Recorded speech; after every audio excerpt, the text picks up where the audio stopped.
Hello everyone, sebentar ya, selamat datang di oke, turun. Nah, ya turun ya. Sorry kucing saya. Hey, jangan galak-galak. Selamat datang di New International Church Live Q&A lebih dalam lagi. Oke, jangan galak-galak. Sorry. Hey, ya, selamat datang dan kita akan hari ini kita akan bahas soal khotbah Pastor Chris, yaitu good influencer. Sebentar ya, saya undang Pastor Chris dulu bentar.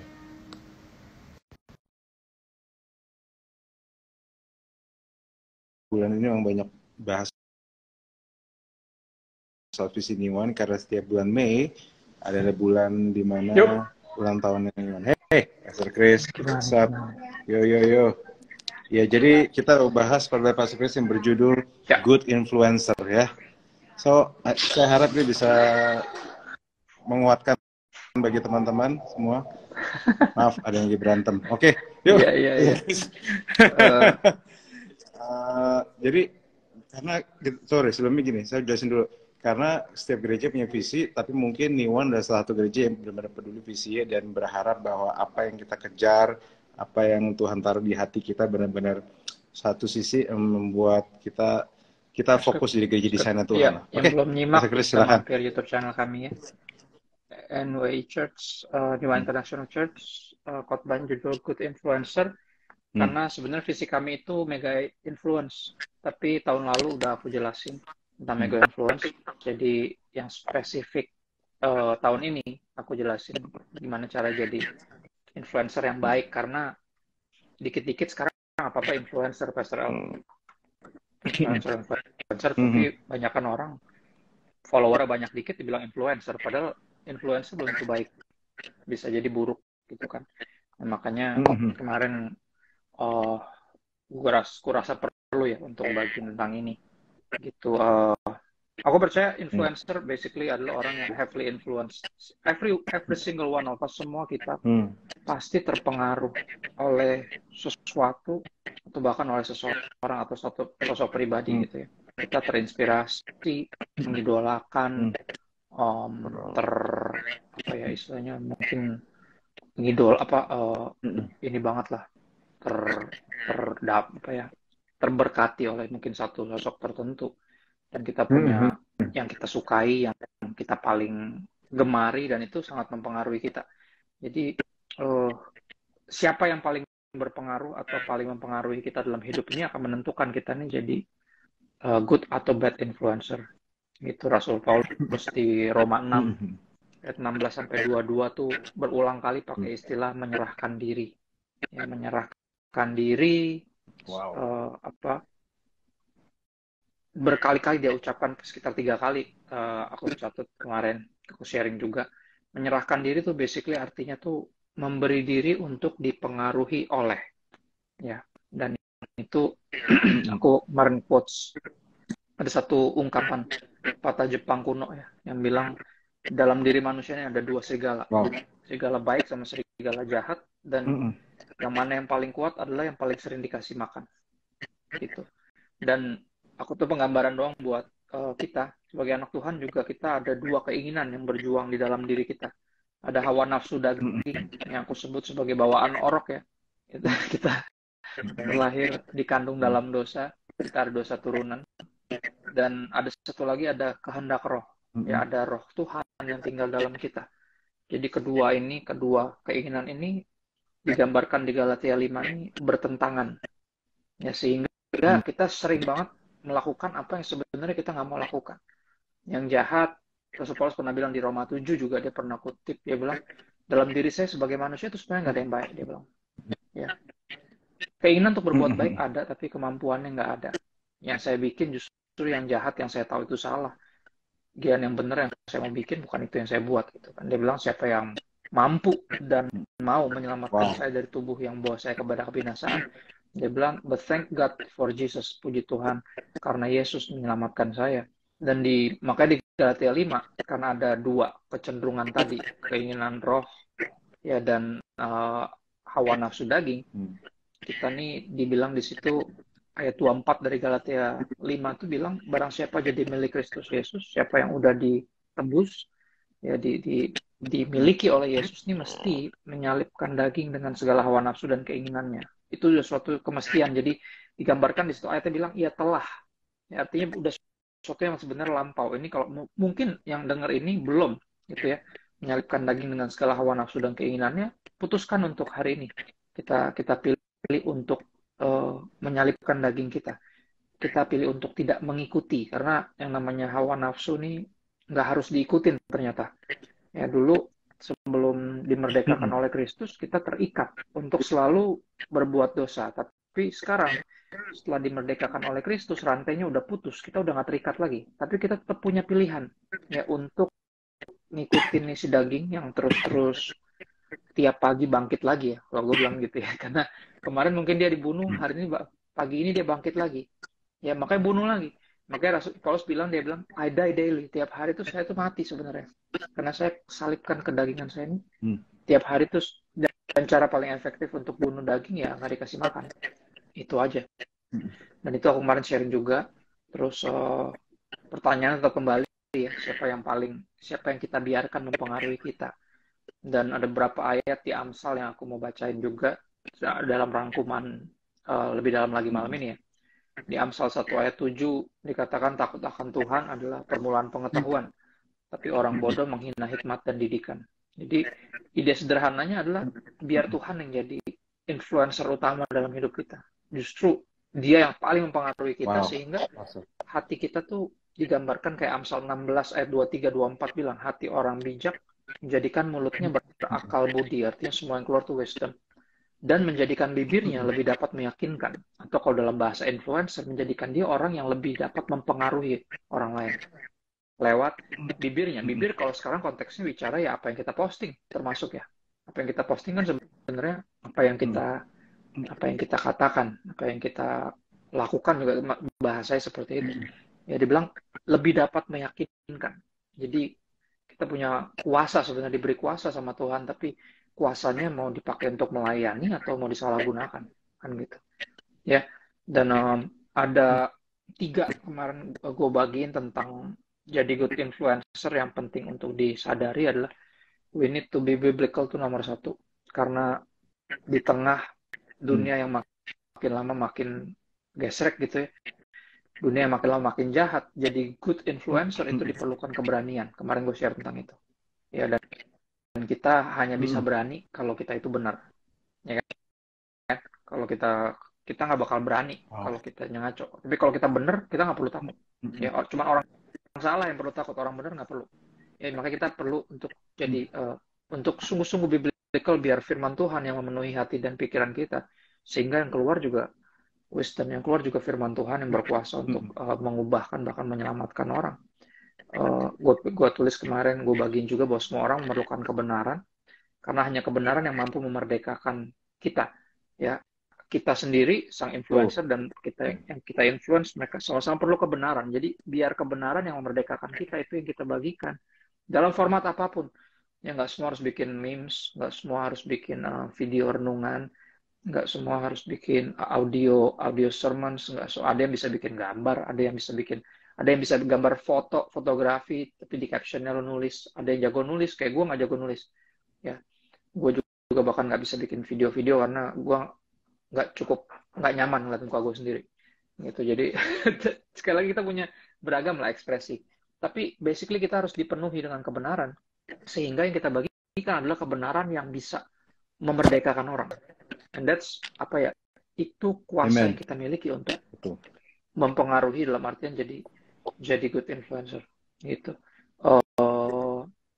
Ya tentunya berikutnya yang kedua adalah be diligent, artinya kita harus rajin, harus membiasakan diri. Biasakan diri dalam konteks apa nih? Dalam konteks ya kita harus bertanggung jawab atas semua yang kita lakukan dan kita posting khususnya. Dan kalau kita nggak pernah melatih diri untuk bertanggung jawab, kita nggak akan pernah bisa. Jadi bisa karena biasa. Kemarin gue kutip kisahnya Daud ya. Daud dibilang biasa melawan singa dan beruang untuk melindungi 2-3 ekor domba. Yang kita mesti sadari, ini kalau gue cocoklogikan dengan konteks kita ya, mungkin sebagai influencer di sosial media, mungkin followernya nggak banyak gitu. Cuman kita saking bertanggung jawabnya sama postingan kita, sampai kalau ada follower kita nih yang istilahnya salah nangkep di komen gitu, kita dengan rajin kita arahin, oh bukan gini maksud gue, gitu, ya kan? Bahkan gue DM dari dulu tuh gue lakukan itu PSRL dari dulu, dari follower masih sedikit. Jadi ketika gue posting nih kan ada orang yang amen amen amen, tapi ada yang salah ngerti tuh. Wah bener banget nih dia tulis. Ternyata ngaco loh, bukan itu maksud gue. Nah, gue tuh DM loh PSRL. Itu yang gue lakukan dari dulu. Sampai detik ini itu yang gue lakukan. Makanya kita gini sebenarnya influencer jadi bertanggung jawab tuh karena dia berlatih untuk bertanggung jawab. Nggak asal posting, asal ngeludah kasarnya terus asal bikin masalah terus orang lain yang harus bertanggung jawab, kan bukan gitu ya. Aku kutip Pastor Al punya quotes juga, you don't have to be perfect, you just have to be prepared. We need to be prepared, maksudnya apapun yang kita posting, apapun yang kita lakukan, kita harus siap untuk bertanggung jawab, dan kita hanya bisa karena kita terbiasa untuk itu ya. Tanggung jawab adalah sesuatu yang harus dilatih teman-teman ya.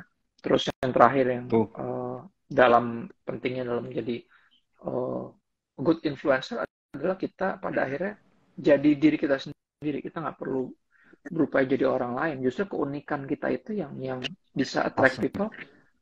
Dalam artian kita jadi orang-orang yang bisa dipercaya, karena hanya orang yang vulnerable, orang yang apa adanya yang bisa dipercaya.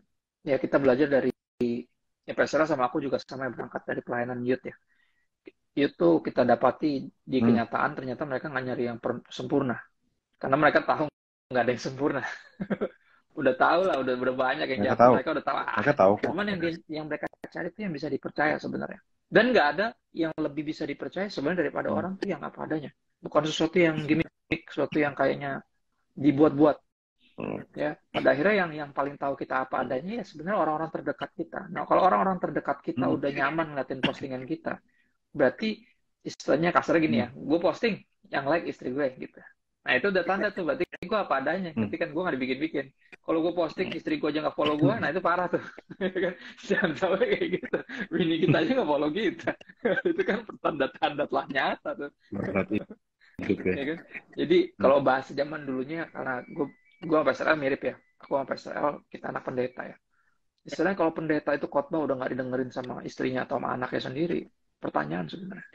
Jangan-jangan dia berpura-pura, ya kan?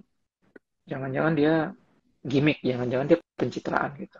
Karena akan selalu lihat dari situ sih. Ya mau gereja kecil apa gede, coba kita lihat di dalam gereja itu anggotanya ada keluarganya sendiri kan. Kalau ada, biasanya berarti orang ini apa adanya. Karena keluarga yang paling tahu kan, dia kayak gimana. Kalau di mimbar semuanya bisa berubah jadi Billy Graham ya kan. Kalau di rumah jadi radang Graham, jadi lebih bisa dicabut Graham ya kan gitu.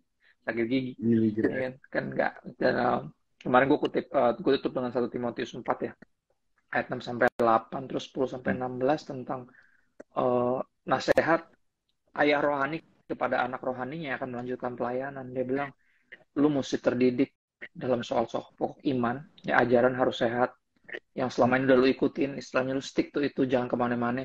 Jauhi tahayul dongeng nenek tua ya, apa kata dunia udah nggak usah terlalu diperhatiin, tapi jangan nggak keep up sama dunia, dalam artian mesti lihat apa yang terjadi, itu harus, nggak boleh abai kalau kita eksklusif ya. Latih dirimu beribadah, karena kita nggak terlahir untuk beribadah, kita punya kecenderungan untuk menyembah berhala, untuk asik sendiri, untuk nyari perhatian. Dan dia bilang latih dirimu beribadah, terus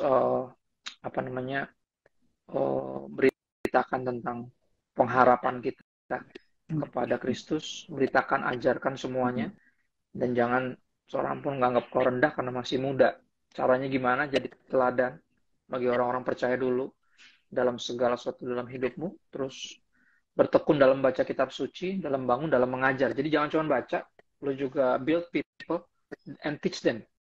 Jadi jangan cuma baca buat diri lu sendiri, pinter sendiri, enggak. Kita build other people around us. Kalau kita diberkati sama firman Tuhan, itu ide sebenarnya gitu sih. PSL aku sebagai istilahnya orang yang aktif posting gitu ya, idenya gue selalu postingan tuh gambaran gue cuma sederhana berbagi berkat sih. Apa yang lebih dulu menegur gue, memberkati gue, menemplak gue, menampar gue, itu yang gue posting. Jadi gue nggak mau ketampar sendirian, nggak mau terberkati sendirian, nggak mau istilahnya ditegur sendirian. gue nggak mau bertobat sendirian dan nggak mau selamat sendirian. Gue berharap semua yang follow gue juga bisa masuk surga gitu, ya kan? Dan itu yang Rasul Paulus bilang juga sama Timotius, jangan lalai mempergunakan karunia yang ada padamu, semua yang Tuhan percayakan. Kita tahun ini temanya tentang apa namanya, Wow. stewardship. Ya, kita harus kelola dengan baik, jangan disalahgunakan, jangan lalai mempergunakannya. Terus perhatikan semua itu, awasi dirimu dan ajaranmu, artinya hidupmu. Ya, perhatiin karena orang lihat hidup kita, orang mungkin nggak terlalu dengerin khotbah kita, mungkin bosan atau nggak peduli, tapi dia lihat tentunya hidup kita. Lalu awasi ajaranmu, jangan sampai sesat.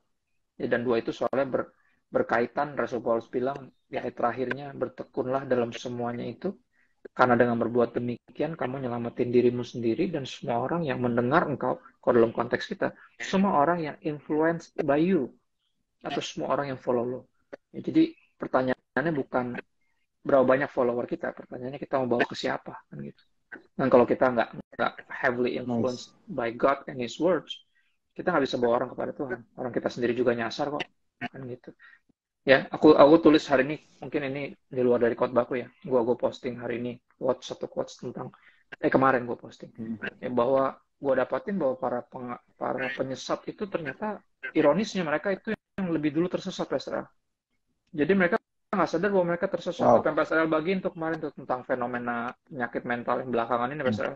Yang kemarin tuh apa namanya, di apa? NPD. Betapa lu nggak ada yang bisa tegur karena lu berasa benar gitu. Dan itu ngeri kan, karena yang para penyesat di sepanjang sekte-sekte yang kita dapati gitu, kita pelajari dari sepanjang sejarah tuh semuanya selalu ngerasa dia benar gitu. Itu yang ngeri. Jadi mereka menyesatkan dan mereka juga tersesat. Itu yang ironis. Jadi jangan sampai kita cuma beritain firman tapi nggak melakukan firman. Jangan sampai cuma posting tapi nggak menghidupi postingan. Kita benar-benar malah istilahnya bukan hanya binasa sendiri, kita bawa binasa semua yang influence bias. Itulah pentingnya kita jadi good influencer. Itu sih Pastor. Ya. Powerful, teman-teman. Semoga bisa belajar sesuatu ya. Genuinitas, genuine apa adanya. Mungkin ada satu senjata terbaik ya. Karena kalau kita apa adanya nggak ada yang kita tutupin. Dan karena nggak ada yang kita tutupin, orang tidak perlu menebak-nebak siapa diri kita. Orang tidak perlu mikir panjang siapa diri kita. Menjadi predictable sebenarnya juga adalah sebuah gift. Jadi orang tuh bisa nebak kita, jadi orang merasa aman dekat kita. Saya rasa itu sesuatu yang baik ya. Ini ada teman-teman, ada beberapa pertanyaan. Nah, nomor satu kita jawab dulu deh. Yang paling bawah, good influencer yang baik itu bagaimana kakak? Barusan udah jelas. Gitu. Lu mesti have good influence by God and His word. Lu mesti pribadi pertama yang paling berpengaruh dalam hidup itu harus Tuhan dan firman Tuhan. Karena yang aku pernah, ya aku kutip juga Pastor, kemarin gue kutip pas khotbah, gue bilang orang yang isi hatinya firman, isi otak nggak mungkin selangkangan, dan isi mulutnya nggak mungkin sumpah serapah gitu. Apa yang kita masukin ke hati itu yang keluar. Iya. Ya. Nah, yang menarik betul. Yang menarik adalah gini. Nah, ini dari kacamata Instagram dulu deh. Gue nemuin ya Pas Chris bahwa tampaknya gini, orang-orang itu jadi gini. Kadang gue nemuin beberapa orang yang nggak sedikit sih, banyak yang orang biodatanya tuh Alkitab, tapi kelakuannya nggak Alkitab sama sekali, cara ngomong nggak Alkitab sama sekali, dan gue sampai kayak nggak percaya gitu, maksudnya orang kok banyak yang gitu. Tapi gue menyadari bahwa sebenarnya yang paling penting sebenarnya, yang kalau kita perlu sorotin sebenarnya, kalau Instagram orang sebenarnya bukan apa yang mereka tulis di biodata mereka, tapi siapa yang mereka follow. Jadi kadang kalau gue ingin memperhatikan orang ya, gue memperhatikan karakter orang dan sebagainya. Gue setelah gue ngeliat biodata ya, gue followannya siapa mereka. Kalau gue lihat, karena gini, pada waktu kita follow seseorang, kita lihat konten mereka. Dan pada waktu konten itu masuk ke kita sudah membiarkan diri kita terinspirasi oleh mereka. Jadi bagi gue, maaf nih ya, kalau misalnya tulisannya nih ya, tulisan Alkitab lah, biodata Alkitab, tapi dia nggak follow, maaf ya, nggak follow hamba Tuhan, nggak follow semua yang sifat Alkitab, nggak follow orang-orang yang memang beritain juga. Jadi gue agak ragu sih, jujur aja. Jadi who we follow itu akan sangat mempengaruhi kita. Who we follow, siapa yang kita follow tuh merepresentasikan sebenarnya kira-kira kita itu siapa. Jadi kalau teman-teman mau lihat saya tuh siapa, sebenarnya bisa lihat dari sebenarnya akun-akun yang gue follow tuh siapa, hamba Tuhan. Kalau hamba Tuhan, oke, hamba Tuhan model gimana yang gue follow tuh. Terus kalaupun misalnya akun receh siapa yang gue follow gitu. Terus kalau misal apa, jadi semua yang kita follow itu menentukan siapa diri kita. Jadi perhatiin baik-baik deh. Kadang mungkin abisnya teman-teman perhatiin apa yang kamu follow, siapa yang kamu follow di Instagrammu, biasanya atau di sosial mediamu, biasanya itu menentukan siapa dirimu. Jadi who we follow, siapa yang kita izinkan beri pengaruh sama kita, itu dampaknya luar biasa besar. So, jadi teman-teman, apa yang kamu tulis di biodatamu, mau tulis Mazmur 23 kayak, mau tulis ya Wahyu 38 kayak, atau mau tulis apa kayak, bagi saya terserah lu mau ngomong apa aja. Mana kadang suka ngutipnya nggak sesuai konteks lagi, tapi ya, tapi siapa yang lu follow itu nggak bohong maksudnya. Jadi itu kalian perlu consider itu baik-baik sih kayaknya. Good. Yep. Siapa yang kita biarkan menginfluence kita ya, Pak Israel ya. Iya. Good. Ya, Itu berasa walaupun banget, kelihatan banget yang teman-teman kita sih mau biarin follow menginfluence siapa, kita juga. cuman kalau lu mau jadi good influencer atau bad influencer, dimulai dari siapa yang lu follow dulu lah. Siapa yang lu biarkan Iya, mempengaruhi lu. Itu sangat penting. segitunya. Keren. Sangat kelihatan. Orang-orang, gue udah perhatiin soalnya gini, bukan mau ngejudge, tapi gue udah perhatiin orang-orang yang bener-bener yang rata-rata bukannya harus follow hamba Tuhan juga ya, bukan harus pencitraan juga ya. Kan kita kan yang menentukan siapa yang kita follow, tapi orang-orang yang ketahuan misalnya mau biodatanya Kristen sekalipun, mau captionnya Kristen sekalipun, kalau nggak ada yang dia follow yang benar-benar anak Tuhan, yang kontennya Tuhan banget tuh ya, isinya tuh pas ketemu kayak apaan sih, kayak trying too hard gitu, ngerti nggak sih, kayak lu terlalu berusaha. Tapi ada orang-orang memang dia followingnya memang ada anak Tuhan, dan somehow pas ngobrol tapi dia dipengaruhi orang-orang seperti itu. So teman-teman, jangan cuma fokus sama followernya makin banyak nih apa enggak. Yang paling kamu fokusin adalah siapa yang kamu follow, bukan cuma siapa yang follow kamu, siapa yang kamu follow. Jadi ya saya berharap teman-teman bisa follow orang-orang benar, maksudnya yang tepat. Jadi kalau saya bilang lu kebanyakan follow akun nggak jelas, cewek nggak jelas, atau cowok nggak jelas, ya kami kira-kira tahu sebenarnya tipemu seperti apa. Saya sih ngelihatnya dari situ ya. Oke, lanjut. Itu pengaruh banget loh. Gue udah perhatiin. Soalnya polanya sama tuh Pak Service. Begitu yang nggak terlalu anak Tuhan, dia jadi gini, yang nggak terlalu anak Tuhan, yang nggak peduli sama ketuhanan, dia pasti nggak mau follow yang sifat-sifatnya yang membawa dia pada Tuhan, karena dia terganggu dengan hal itu. Walaupun ada ayat di biodatanya, gue nggak peduli, karena gue tahu ada orang ayat di biodatanya kelakuannya kayak dajal gitu maksudnya. Ini bukannya mau ngejudge, tapi itu yang gue lihat maksudnya. Kalau ada orang bilang misalnya, oh enggak kayak gitu, ya mungkin kamu belum sering ketemu orang ya, tapi kamu mungkin harus belajar perhatiin dirimu. Ayat akun Oke, lanjut ya. Kalau di kehidupan nyata pakai kalung salib lah ya Pak Israel ya. Iya, kayak kalung salib. Jadi kita tahu kan, lu pakai kalung salib. Bintang bokep juga pakai kalung salib. Maksudnya gue tahu banyak bintang bokep pakai kalung salib. Cuma apa jaminan? Iya, banyak orang pakai kalung salib. Cuma nggak berarti mereka Kristen. Maksudnya banyak mereka jahat tatonya Tuhan Yesus juga. Ya itulah. Sip keren. Iya. Soalnya kadang tuh gini, kadang gue merasa, ini lagi mikir nih, kadang tulis ayat Alkitab di bio Instagram itu seringkali supaya karena merasa bersalah, karena firmannya nggak tumbuh di dalam diri mereka.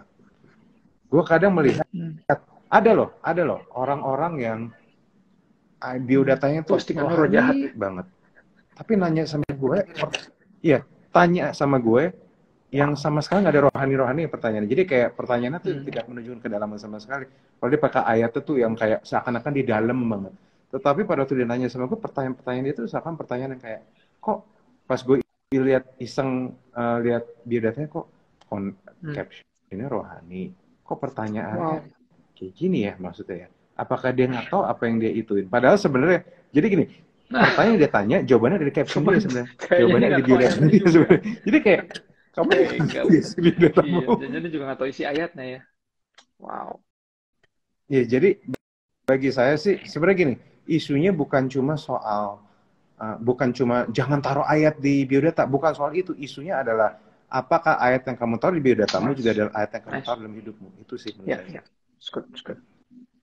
Karena saya nggak naruh ayat, gue nggak naruh ayat di biodata Instagram gue, karena ayat firman Tuhan adalah sesuatu yang kita coba hidupin setiap hari. Gue nggak tertarik untuk naruh di biodata itu.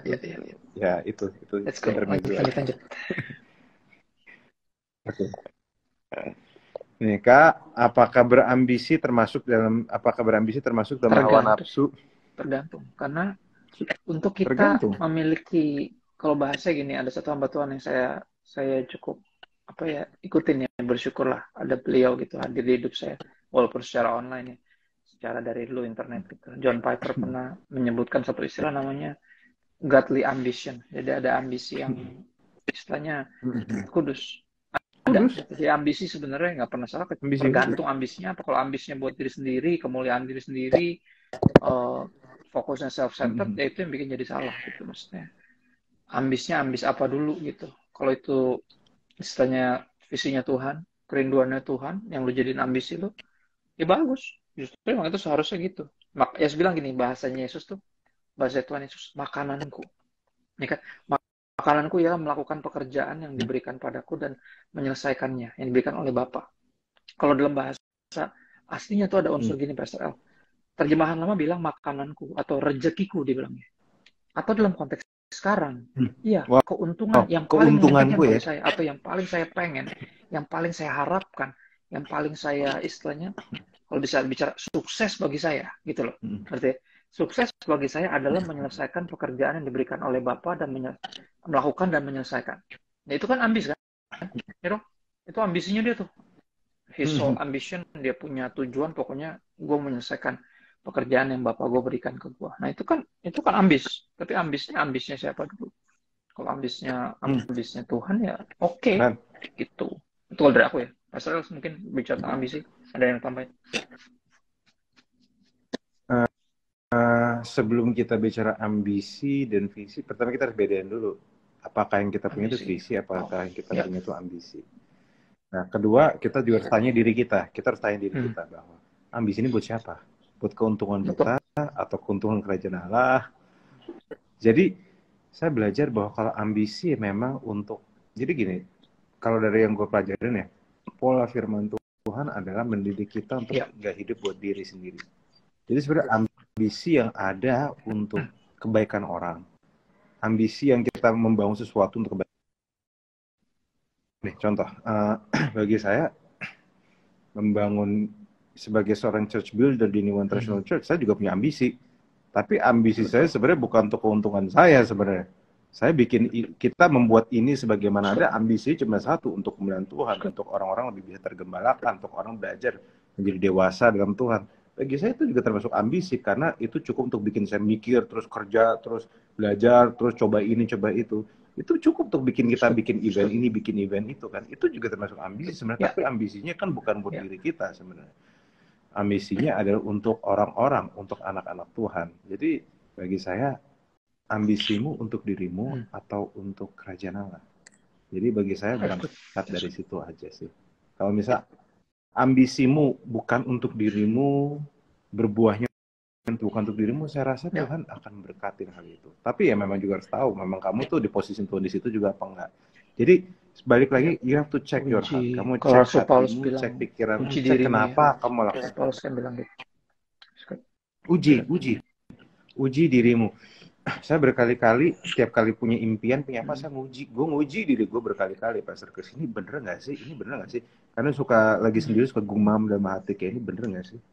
Ini apa gue yang mau? Atau memang ini cocok sama kehendak Tuhan? Kalau misalkan kehendak Tuhan, memang gue harus buat apa? Kalau misalkan kehendak gue ya, jangan gitu-gitu amat dah, ribet gue. Ntar kalau misalnya kehendak Tuhan jadi ribet gara-gara gue. Ya, gue sih gitu aja sih ya. Jujur aja. Memang kuncinya ngecek sih. Udah, oke. Semoga itu membantu ya teman-teman ya. Nah ini agak mau tanya Kak, bagaimana cara menyeimbangkan sisi inisiatif dan inovatif, juga bagaimana cara menghadapi tentang kreativitas kali Pastor Ali. Inisiatif dan inovatif gimana Pastor menurut Pastor? Inisiatif kalau dari saya, ntar Pastor Chris aja jawab. Ntar dari saya gini. Inisiatif adalah saat apa ya?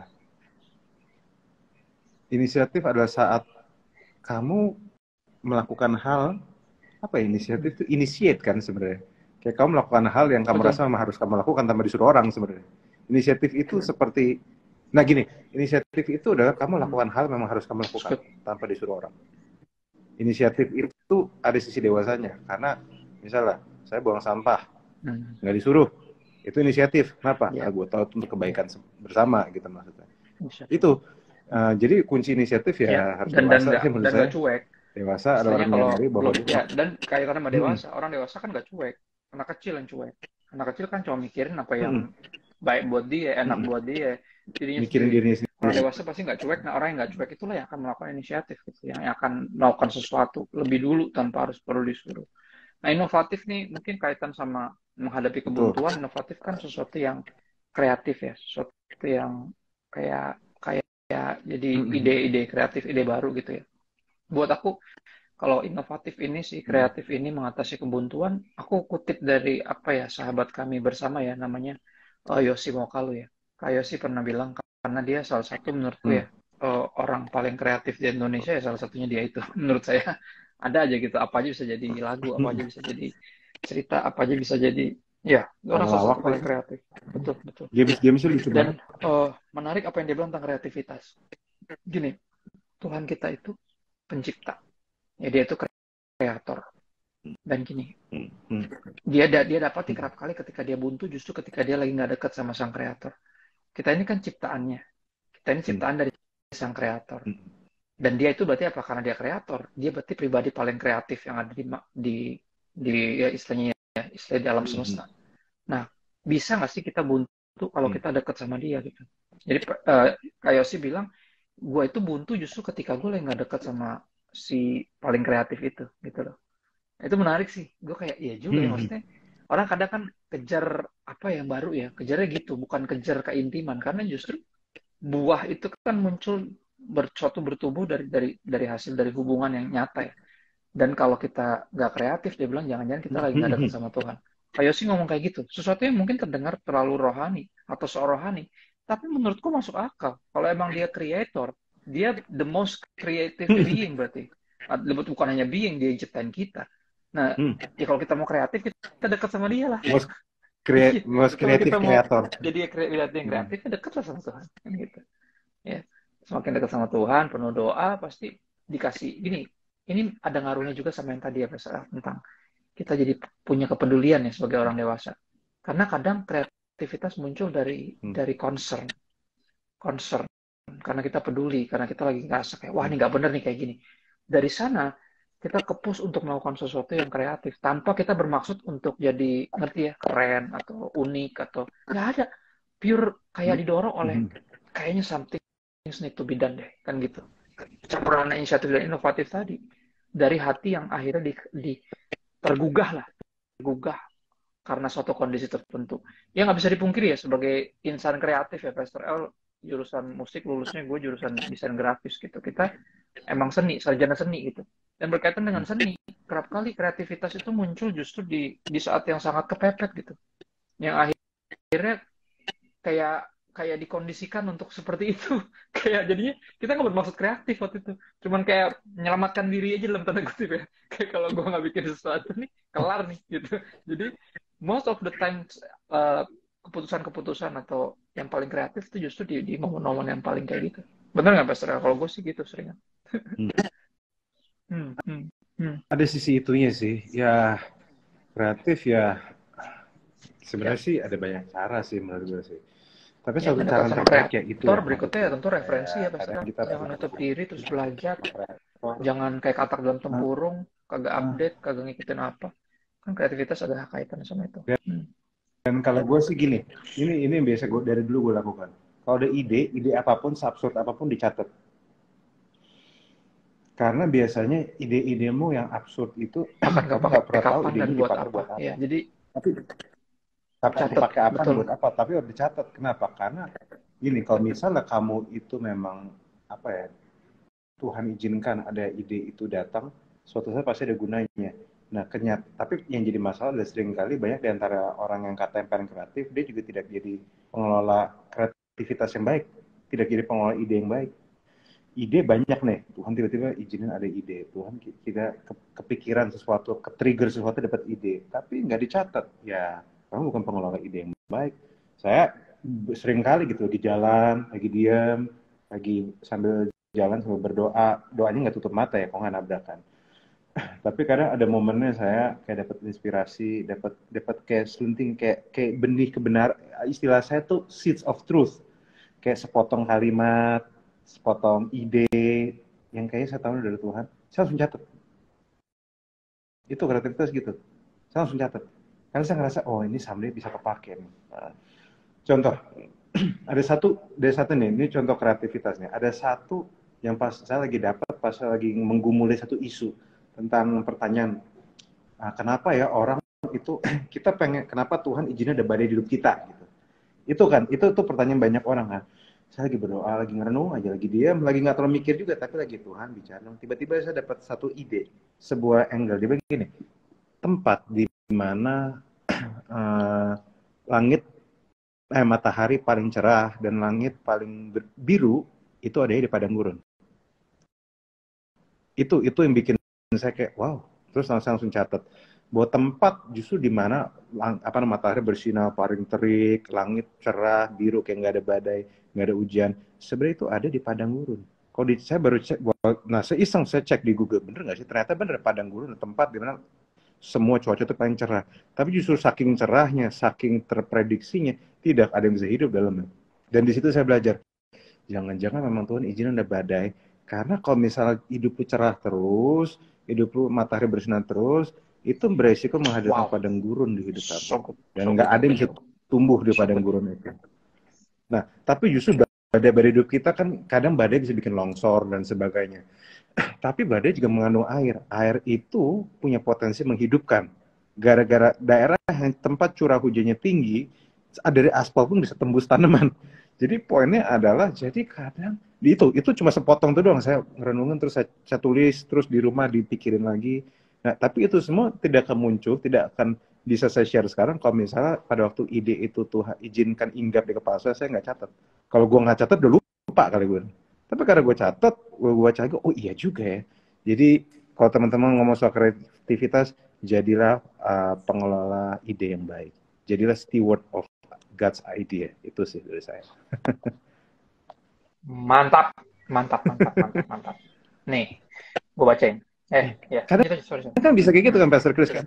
Lu lagi jalan tiba-tiba kayak, ini Betul, kayak ini jadilah deh. Terus pribadi bisa yang banget kayak gitu. Sambil baca pembelajar kitab di jalan tiba-tiba dan dapet. catat.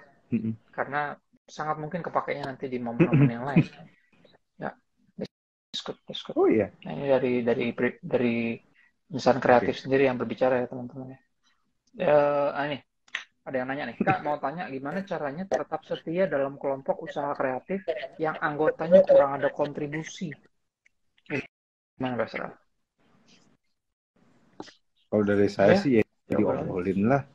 Maksudnya kadang ada orang-orang tuh kurang kontribusi juga karena apa ya? Ya mungkin kurang koordinasi juga.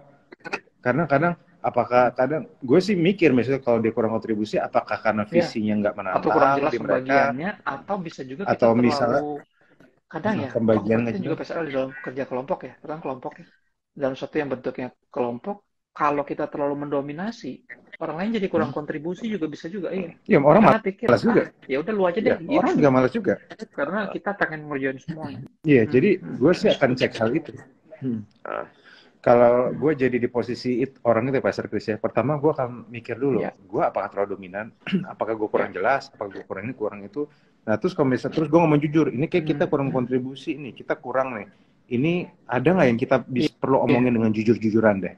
Kalau misalnya masih nggak juga ternyata emang mereka udah males ya, mungkin anggotanya bubar. Tapi kalau misalnya lu masih merasa lu pengen melakukan ya tetap lakukan aja. Harusnya kalau memang itu panggilan kita, betul. ada orang Kalau leadernya ya, kalau emang dia nggak mau gerak sama sekali ada oknum tertentu ya reshuffle lah. Kita punya hak untuk itu. Gitu. Cuma kalau itu tim kita yang ditentukan sama atasan kita ya kita mulai komunikasi. Kalau emang ngobrol ke mereka udah nggak kena ya kita ngobrol ke atasan lah. Pak nih nggak ini nih apa? Itu bisa kayak gitu.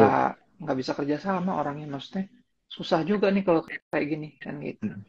Ya nanti pasti kan atasan akan lebih bisa ngelihatnya secara lebih ini ya karena kita kan di bawah bareng-bareng ya kadang yang di atas bisa lihat secara big picture mungkin kamu terlalu dominan atau yang gitu-gitu ya bisa jadi salahnya di kita atau di orang lain. Nah pentingnya ngobrolin, pentingnya koordinasi gitu. Itu sih paling ya maksud. Nice. Ya. Nice, semoga Hmm. membantu teman-teman. Ini apa nih? Dalam lingkup keluarga, oh ini Hmm. influence nih. Mana yang lebih efektif ya, Kak? Apakah mempengaruhi, Hmm. mengajar, menginspirasi, atau menasihati?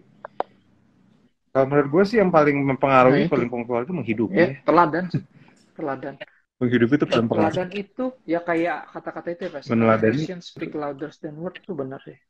Hmm. Iya, jadi Bener. kita selain pengumuman juga ya, New Wine ada juga namanya komunitas dan terbuka buat umum untuk pasutri. Nah di sana tuh kita belajar yang kayak gini-gini nih. Hmm. Akhirnya kita dapati bahwa misalnya gini ya, misalnya contoh nih, kadang kita tergoda untuk menuntut pasangan kita gitu ya. Misalnya contoh hal yang paling suka Hmm. membangkitkan keributan, misalnya contoh handuk basah sembarangan ditaruh gitu. Misalnya istrinya bisa bilang kayak, Oh iya apa banget. sih, apa sih susahnya handuk basah dijemur di tempatnya gitu. Terus kemarin kita belajar nih bahasa, apa sih susahnya jemurin gitu. Ya kan nggak susah gitu, kalau emang nggak susah ya ya udah gitu, maksudnya jangan dimasalahin gitu loh maksudnya. Dan kadang hal-hal yang seperti itu kadang yang Hmm. gini yang akhirnya menginspirasi juga, akhirnya lama-lama antara dia jadi manja atau kalau dia tahu diri dia justru jadi kayak, oh ya deh gue jemur aja, apa sih susahnya gue jemur gitu. Tapi dimulai dari inisiatif untuk melakukannya, kasih lihat loh bahwa ini loh yang mestinya dilakukan Hmm. gitu. Dan sebagai orang tua apalagi udah pasti anak kan ngeliat kita ya. Misalnya contoh gini, gue suka ngedumel misalnya, ini minum susu kotaknya kok di mana-mana, apa sih susahnya buang di tong sampah. Tapi sambil gue ngomel, gue ngambil terus gue buangin gitu. Hmm. Ngerti gak? Akhirnya Hmm. nanti daripada cuma gue omelin terus gue suruh-suruh dia buang terus sambil ngedumel, dia malah kesel. Akhirnya Hmm. lama-lama ya dia akhirnya menyadari, iya apa sih susahnya gue buang di tempat gitu ya. Dan ternyata itu yang disebut itu kita ngajar di mulut tapi menghidupi di tingkah laku, itu lebih, itu perpaduan yang powerful sih. Kayak kayak tadi yang aku bagiin ya tentang Nice. awasi dirimu dan awasi ajaranmu sebenarnya. Jadi lu nasehatin yang bagus, mengajar yang bagus, tapi menghidupi apa yang lu ajarin itu udah paling kuat sih sebenarnya. Menghidupi. Ya, di keluarga Betul. patut disadari ya, maksudnya Oke. anak kerap kali gagal taat tapi jarang gagal niru. Dan makanya teladan itu nomor satu sih Hmm. sebenarnya. Dihidupin apa yang Pastor tadi bilang. Ya, ya, ya. Hmm. Apalagi dalam konteks ini kita anak terus mau Ini coba apa nih? nasihatin orang tua. Mana bisa. Gak mungkin. Jadi Ini istilahnya bisa. kita hidupin nilai itu. Misalnya kita pengen dia kayak uh, ibadah gitu. Ya kita kita tanyain gitu, kita ajakin nomor satu. Kita kasih teladan juga, kita ibadah berikutnya. Kita bilang gini, aku yang anterin deh gitu kalau ke gereja, nanti diantar pulang lagi kalau emang nggak mau Hmm. lama-lama di gereja.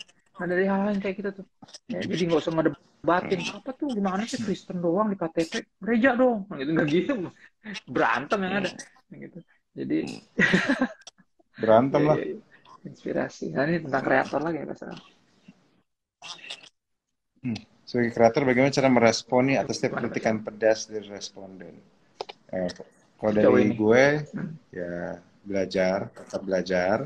Tapi yang kedua memang gini loh, kenyataannya setiap konten kita mau bagus mau enggak tetap aja ada yang kritik. Like and dislike ya, like and dislike. Itu sih yang Ada paling aja yang nggak ngeselin suka. sih. Jadi bagi saya sih ada aja nggak suka. Saya tuh kadang gini nih dari pengalaman gue ya. Mungkin Pastor Chris pasti juga pernah ngalamin. Bikin konten udah dipikirin baik-baik, ada aja yang kritik. Bikin konten ini, konten itu yang kritik tuh ada aja. Dan masalahnya yang kritik tuh biasanya nggak follow gue, nggak tahu gambaran keseluruhan gue composting kayak gimana. Jadi kadang kalau dibawa kesel, dibawa ke hati, konyol maksudnya kayak siapa tahu mereka cuma nyampah doang, tapi lu tersinggung sama mereka, padahal mereka aja nggak kenal lu. Jadi bagi gue kayak buat apa? Di situ gue belajar, kita kadang apa ya, kita belum perlu belajar untuk bersikap agak masa bodoh sih. Kalau memang bikin konten itu memang kita keyakinan kita. Kita yang kita perlu dengar tuh siapa? Bukan yang nggak perlu dengar siapa-siapa loh. Menurut gue yang kita perlu dengar loh orang memang tahu ya konten kita siapa, tahu kita itu orang seperti apa, yang memang peduli sama kita, gitu. Memang yang memang dia udah Ya. follow dari lama, yang memang peduli sama kita. Itu mungkin orang-orang perlu kita dengar. Tapi kok misalnya orang tiba-tiba muncul terus ngotorin komen terus pergi, bagi gue nggak perlu denger ya itu. Karena gini, orang sakit tuh di Indonesia tuh banyak, mereka nggak kelihatan di luar tapi mereka ngomelnya numpahannya di sosmed. Jadi harus, mungkin menurut gue mindset tentang kritikan itu sendiri perlu kita Betul, berkembang. betul. Udah Setuju gitu sih, sih. Kalau setuju. Pastor Pada Chris gimana? akhirnya dari setiap kritik itu kan pasti ada concern ya. Kadang ada orang yang mampir nyampah aja gitu, lemes aja tuh jari gitu, bukan mulut yang lemes kan dia ngetik ya. Maksudnya ada juga yang kayak gitu dan kita harus sadari juga ada yang ngiri. Ya dong, kalau yang kayak gitu-gitu kan udah nggak usah terlalu digubris lah. Tapi kalau dari yang punya concern, coba kita tanya kira-kira ada masukan nggak yang gimana menurut lo, oke-nya gimana. Tapi kalau menurut kita sendiri udah cukup jelas dan itu cuma matter of selera, ya kita nggak bisa ikutin selera semua orang ya gitu ya. Tidak semua komentar harus Betul. ditanggapi. Tadi ada yang jawab di situ di kolom chat ya, dan itu benar. Kalau kita ikutin semua orang ya kita nggak akan bisa, nggak ada yang bisa ngikutin semua orang. Yesus aja ada yang nggak suka loh, apalagi kita. Maksudnya Yesus aja ada yang nggak suka. Yesus loh, Tuhan yang jadi manusia aja nggak bisa memenuhi selera semua manusia, Pastor El. Ada yang nggak suka juga Betul. ya. Jadi Cuman tadi kalau udahlah kalau dalam maksudnya konteks kitanya pekerjaan juga ya kita harus hati-hati gitu kan, sebagai kreatif kita tetap ada istilahnya kayak tadi Pastor El ngomong box ya, tadi kan postingannya bagus tentang box tuh. Out of the box tuh bagus, tapi masih hormatin boxnya, apalagi lu di situ. Kalau lu kerja kan lu masih dengerin lah.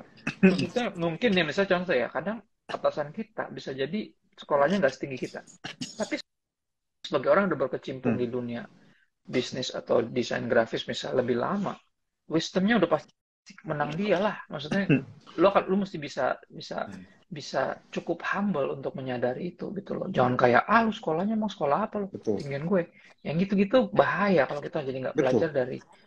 dari masukan itu. Dan mesti tahu juga pada akhirnya emang ya dia bos gitu loh. Maksudnya kita harus elaborate itu, kita mesti korbanin idealisme Iya. kita untuk kepentingan itu. Iya.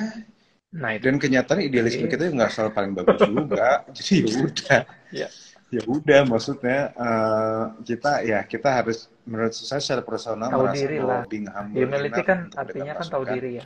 bagi orang yang tapi kalau orang-orang memang kita Betul. tahu nggak ada niat jahat ya, menurut saya nggak ada Betul. salahnya ya. Ya, Bagi saya ya, sih itu aja sih. sama sih. Dari saya sih itu. Ya. Ini kalau udah nggak ada Oh, lagi ya kita masih ada lagi iya, ini pertanyaannya. Kalau udah nggak 24 ada lagi ya menit. kita tutup aja. Terserah nih, mana ada lagi nggak? Ada lagi kah teman-teman? Mungkin kalau udah nggak ada, kami promosi lagi Enggak. sekali lagi. Oh ya, pengumuman juga ada ibadah kenaikan ya, Pastor. Sekalian kita umumin juga hari Kamis ada Hari kenaikan, Kamis. dan kita excited untuk Bapak yang mau baptis gitu. Dan yang belum nyimak sekali lagi bisa mampir di YouTube channel kami, ada judulnya Good Influencer, itu ibadah ulang tahun gereja kami ya. Cukup lebih lama dari biasanya, tapi percayalah every single seconds itu seru. Nonton ini gue ulang-ulang karena seru banget. Ada aja tingkah laku yang ajaib dari kita ya, karena kita dynamic people, isinya home for dynamic people, benar-benar dinamis dan itu menyenangkan lah. Ada haru, ada ketawa, gue kadang lagi nangis jadi ketawa, ya pokoknya ada aja lah. Dan ini Itu si seragam Gojek tuh ampun dah. pokoknya Gue teman-teman puyeng sekali ngeliatnya lagi nih, langsung dari kayak kepala gue siapanya nih yang sakit. belum mampir ke YouTube channel kami, mampirlah, Anda tidak akan menyesal. Ya, Anda akan terberkati dan berharap terinspirasi juga sama New Wine International Church yang udah berdiri 18 tahun ya. Kami itu sih paling kayak nggak ada lagi, Oke, Pastor, kita berdoa kali ya. itu aja. Yuk, Udah, nggak ada. Let's pray. boleh. Yuk, Pastor kita Chris berdoa. doa kali ya. Bersyukur Tuhan buat kesempatan bisa nongkrong bareng, bisa membahas lebih dalam lagi tentang firman Tuhan yang kau bagikan bagi kami melalui hamba-Mu. Thank you buat wisdom, thank you buat kepercayaan untuk kebaikan kebenaran-Mu, biar kebenaran memerdekakan kami semua. Dan biar obrolan malam ini juga sama, melakukan hal yang kebenaran bisa lakukan itu merdekakan kami. Kami berdoa buat semua yang nyimak, apapun pergumulan kami, kerinduan kami Tuhan yang paling tahu. Arahkan kami Tuhan untuk berjalan sesuai dengan visinya Tuhan, karena Engkau pribadi yang kami biarkan untuk paling mempengaruhi kami, dan kami tahu hanya dengan demikian kami bisa jadi good influencer. Kami berdoa pertemukan kami lebih dalam lagi di episode berikutnya, di sesi berikutnya, dan berdoa juga buat terus buat gereja kami, gereja lokal kami berada, dan New Wine International Church. Terima kasih ya Bapak, kami tutup lebih dalam lagi malam di dalam nama Yesus. Haleluya. Amin. Amin. God bless. Bye-bye semua. Bless See you. you guys. Thank you, Pastor Chris.